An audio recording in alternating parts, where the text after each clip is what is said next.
Hello friends, स्वागत है आप सबका हमारे यूट्यूब चैनल द वैदिक गुरुज में। आज वैदिक गुरुज कक्षा 9वीं के लिए पहले चैप्टर की संख्या पद्धति प्रश्नावली 1.1 हल करने जा रहे हैं। एनसीईआरटी बुक की है। आइए देखते हैं, पहले सवाल से शुरू करते हैं। प्रश्नावली 1.1 संख्या पद्धति। पहला प्रश्न है, क्या शून्य एक परिमेय संख्या है? परिमेय संख्या कौन सी होती है? देखिए, हम आपको बता देते हैं पहले कि जो परिमेय संख्या होती है, परिमेय संख्या क्या होती है हम आपको बता रहे हैं। परिमेय संख्या वे संख्याएं होती हैं जिनको हम p बटा क्यू के रूप में प्रदर्शित कर सकते हैं। क्यू 0 के बराबर नहीं होना चाहिए, और सबसे बड़ी बात, जहां p और q जो हैं, p और q जो हैं वो हैं पूर्णांक हैं, वो पूर्ण अंक हैं। तो ये संख्याएं जो p बटे क्यू के रूप में प्रदर्शित की जा सकती है उनको हम परिमेय संख्या बोलते हैं। प्रश्न में पूछा गया कि क्या शून्य यानी कि 0 जो है वो एक परिमेय संख्या है? तो उत्तर होगा, आप लिखेंगे हाँ, 0 यानी शून्य एक परिमेय संख्या है। ये तो हमने कह दिया। अब उसने पूछा क्या इसे आप p बटा क्यू के रूप में लिख सकते हैं? तो हाँ, लिख सकते हैं। कैसे? आप लिख सकते हैं 0/1, 0/2, 0/3 इत्यादि, कुछ भी लिख सकते हैं आप। कोई भी अंक 0 के नीचे लिखिए तो उसका मतलब 0 ही होता है हल करने के बाद। तो देखिए, p बटा क्यू के रूप में लिखा गया, जो क्यू है 1, ये चाहे 2 लिखा हो या 3 या कोई भी और अंक लिखा हो, वो 0 के बराबर नहीं लिख सकते बस। और दोनों के दोनों अंक क्या है हमारे? p और q पूर्णांक हैं, जहां q जो है वो 0 के बराबर नहीं है और p और q जो है वो पूर्णांक है। ठीक है। दूसरा प्रश्न कर रहे हैं प्रश्नावली 1.1 का। लिखा है 3 और 4 दो अंक हैं, इनके बीच में आपको 6 परिमेय संख्याएं ज्ञात करनी है। 6 परिमेय संख्याएं ज्ञात करनी है, तो इसके दो अलग अलग तरीके हो सकते हैं। देखिए, जो हम पहला तरीका आपको बता रहे हैं इसको करने का, वो क्या है कि हमें 3 और 4 ये दो नंबर दे रखे हैं, इनके बीच में हमें 6 परिमेय संख्याएं लिखनी है। कितनी परिमेय संख्याएं लिखनी है? परिमेय संख्याएं जो हम ज्ञात करना चाहते हैं इनके बीच में वो हैं 6। तो क्या करते हैं, 6 से एक अधिक नंबर ले लेते हैं, यानी 6 × 1 7। तो ये जो अंक हैं 3 और 4, इनको हम 7 से भाग और 7 से गुना करते हैं। 7 से भाग करते हैं और 7 से गुना करते हैं। 7 कैसे आया था? जितनी परिमेय संख्याएं ज्ञात करनी थी उससे एक अधिक अंक हमने ले लिया था, एक जमा कर दिया था उसमें। 6 परिमेय संख्याएं ज्ञात करनी थी, 6 × 1 7 होता है। तो 7 से भाग और 7 से गुना करा, तो मिलने गुना करने पे देखिए क्या आएगा, 3 × 7 7 या 21/7, और 4 को 7 से गुना करेंगे, 4 7 28/7। ये दो आ गए हमारे पास। अब 21/7 और 28/7 के बीच में जो संख्याएं लिख सकते हैं आप, देखिए ये 21/7 है, यानी कि इसका अर्थ था 3 आपके पास। उसके बाद आप यहां लिख सकते हैं 22/7, 23/7, 24/7। आपको सिर्फ जो अंश है उसको बदलना है। 25/7, 26/7, 27/7 और अंतिम संख्या 28/7। इसका मतलब था हमारे पास 4, क्योंकि ये 7 के पहाड़े पे कट जाएगा, 7 × 4 = 28। तो देखिए 1 2 3 4 5 6, हमने 3 और 4 के बीच में ये 6 परिमेय संख्याएं लिख दी हैं। बात करते हैं दूसरे तरीके की। जो दूसरा तरीका है परिमेय संख्याएं ज्ञात करने का 3 और 4 के बीच में, 3 और 4 के बीच में, तो वो तरीका है दशमलव के रूप में भी आप प्रकट करके लिख सकते हैं। जैसे 3 और 4 के बीच में अगर हम दशमलव की बात करें तो 3 के बाद आप 3.1 लिख सकते हैं, क्योंकि दशमलव भिन्न भी जो होते हैं वो परिमेय संख्याएं ही होती हैं। 3.1, 3.2, 3.3, 3.4, 3.5, 3.6। 6 संख्याएं याद करनी तो 6 तक लिख लीजिए, और उसके बाद यहां पर आप 4 लिख सकते हैं। तो देखिए ये 6 परिमेय संख्याएं आपने लिख दी इसके बीच में। ये दूसरा तरीका है। ये आए कैसे ये भी बता देते हैं आपको। जैसे हमने पहले तरीके में बताया था कि आपने 6 परिमेय संख्याएं ज्ञात करनी थी, तो हमने 6 × 1 = 7 लिया था, तो उसको 7 से गुना और 7 से भाग किया था। यहां पर हम एक नंबर ले लेते हैं अपनी तरफ से, वो क्या है 10 अर्थात 10।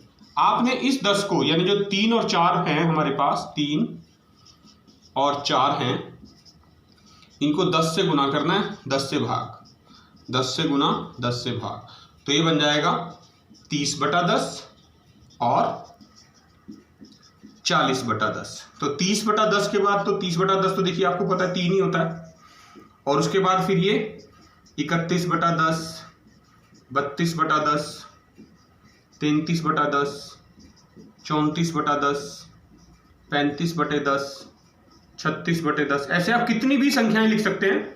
और अंत में मैं 40/10 लिख देता हूं, क्योंकि इसका मतलब 4 है। और जब दशमलव लगाएंगे आप देखिए, तो 1 0 है तो एक अंक के बाद दशमलव लग जाएगा, 3.1, 3.2, 3.3, 3.4, 3.5, 3.6। तो इस तरीके से कितनी भी आप संख्याएं, परिमेय संख्याएं 2 अंकों के बीच में ज्ञात कर सकते हैं। तीसरा प्रश्न हल कर रहे हैं। अब हमें बटे में 2 संख्याएं दे रखी हैं, एक तो 3/5 दिया हुआ है और एक 4/5 दिया हुआ है। हमें इनके बीच में 5 परिमेय संख्याएं ज्ञात करनी है। तो देखिए, पिछले दूसरे प्रश्न में जो हमने दूसरा तरीका अपनाया था वही यहां भी अपनाएंगे, क्योंकि वो ज्यादा आसान रहता है। हमारे पास जो संख्याएं हैं 3/5 और 4/5, हम क्या करते हैं, हम 3/5 को भी 10 से गुना और 10 से भाग, इसी प्रकार 4/5 को भी आपने क्या करना है, 10 से गुना करनी है और 10 से भाग करनी है। ठीक है, तो क्या आएगा देखिए, 3 गुना 10 30 और बटे में 10 गुना 5 50।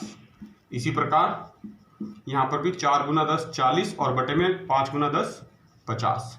तो देखिए 30/50 के बाद जो अगली परिमेय संख्या आएगी वो क्या आएगी, 31/50, 32/50। आपने सिर्फ अंश के स्थान पे संख्याएं बदलनी है। हर जो है आपका नीचे वाला डिनोमिनेटर जिसको बोलते हैं वो सेम रहेगा बिल्कुल। 33/50, 34/50, 35/50। हमें सिर्फ 5 संख्या लिखने के लिए कहा गया था। देखिए 1 2 3 4 5 लिख दी हमने, और उसके बाद आप सीधा अंतिम संख्या लिख सकते हैं 40/5। तो इस प्रकार आप इनके बीच में ये 5 परिमेय संख्याएं ज्ञात कर सकते हैं। चौथा प्रश्न है, आखिरी प्रश्न है प्रश्नावली 1.1 का।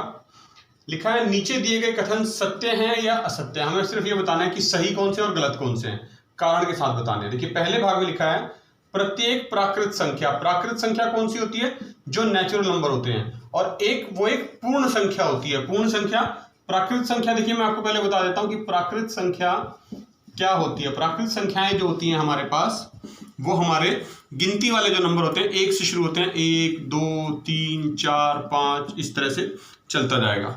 और जो पूर्ण संख्याएं होती हैं, पूर्ण संख्याएं जो होती हैं जिसको हम होल नंबर भी कहते हैं इंग्लिश में, तो पूर्ण संख्याएं वो 0 से शुरू होती हैं, 0 1 2 3 4 5 और ऐसे ये भी आगे तक चलते जाते हैं। तो ये सारी की सारी प्राकृत संख्याएं देखिए इसके अंदर भी आ रही है ना, इसके अंदर 0 फालतू ही है, कम तो नहीं है। तो इसका मतलब जितनी भी प्राकृत संख्याएं हैं ये सारी पूर्ण संख्याओं के अंदर भी आती हैं। इसलिए जो ये कथन है पहले वाला हमारा, ये सत्य कथन है, बिल्कुल सही है ये। ठीक हो गया। दूसरे की बात करते हैं। दूसरे भाग में लिखा है, प्रत्येक पूर्णांक एक पूर्ण संख्या होती है। पूर्णांक कौन से होते हैं, पूर्णांक जो होते हैं जो माइनस वाले नंबर होते हैं, ऋणात्मक भी होते हैं। ऋणात्मक कैसे, पूर्णांक, पूर्णांक होते हैं हमारे पास, जैसे डैश डैश लगा सकते हैं हम, -3 -2 -1 0 1 2 3, यानी सभी गिनती वाले नंबर और उनके माइनस वाले भी और बीच में 0 भी, ये तो सारे पूर्णांक होते हैं। और जबकि पूर्ण संख्याएं कौन सी होती हैं, पूर्ण संख्याएं देखिए हमने ऊपर भी लिख के बताया आपको, यहाँ पर वो 0 से शुरू होती हैं, 1 2 3 4 5 और ऐसे चलता चला जाता है। तो देखिए जो पूर्णांक हैं उनमें से सिर्फ ये वाला हिस्सा तो है, वो तो इसके अंदर आ रहा है, लेकिन जो माइनस वाले हैं वो यहाँ नहीं है। तो ये जो दूसरा कथन है हमारा, ये असत्य हो जाता है, क्योंकि इसके अंदर पूर्ण संख्याओं के अंदर ऋणात्मक संख्याएं, माइनस वाली संख्याएं नहीं होती। तो इसका मतलब जो दूसरा कथन है वो गलत है। तीसरे की बात करते हैं, प्रत्येक परिमेय संख्या एक पूर्ण संख्या होती है। परिमेय संख्या कौन सी होती है, परिमेय जो संख्याएं होती हैं वो संख्याएं जिनको आप P/Q के रूप में प्रदर्शित कर सकते हैं, और Q इसमें 0 के बराबर नहीं होता।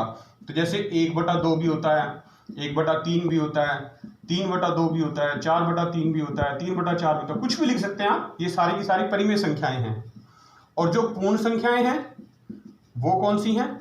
पूर्ण संख्याएं हम आपको पहले ही बता चुके हैं, जो 0 से शुरू होती हैं, 1 2 3, 0 1 2 3 4 5 और ऐसे चलता चला जाएगा। तो ये जो बटे वाली संख्याएं हैं ये इस पूर्ण संख्याओं के अंदर नहीं आते। तो इसका मतलब प्रत्येक परिमेय संख्या जो है वो एक पूर्ण संख्या होती है, ये कह रहा है। तो ये भी बात असत्य है, ऐसा नहीं होता। क्यों नहीं होता? क्योंकि बटे वाली संख्याएं पूर्ण संख्याओं के अंदर नहीं आती। तो इसका मतलब जो तीसरा कथन है वो भी असत्य है, अर्थात गलत है। तो देखा बच्चों आपने, ये थे कक्षा 9वीं के लिए एनसीईआरटी बुक की पहले चैप्टर की संख्या पद्धति की पहली प्रश्नावली 1.1। इसके सभी सवाल आपने अच्छे तरीके से समझने हैं और इस वीडियो को लाइक जरूर करना है, पूरा देखना है। और कक्षा 9वीं के जितने भी बच्चे हैं, आपके मित्र हैं, दोस्त हैं, उन सभी के साथ आपने इसको शेयर भी करना है। और आपने अभी तक अगर हमारा चैनल द वैदिक गुरुज यूट्यूब से सब्सक्राइब नहीं किया है तो अभी सब्सक्राइब करें और बेल आइकन बटन दबाना ना भूलें।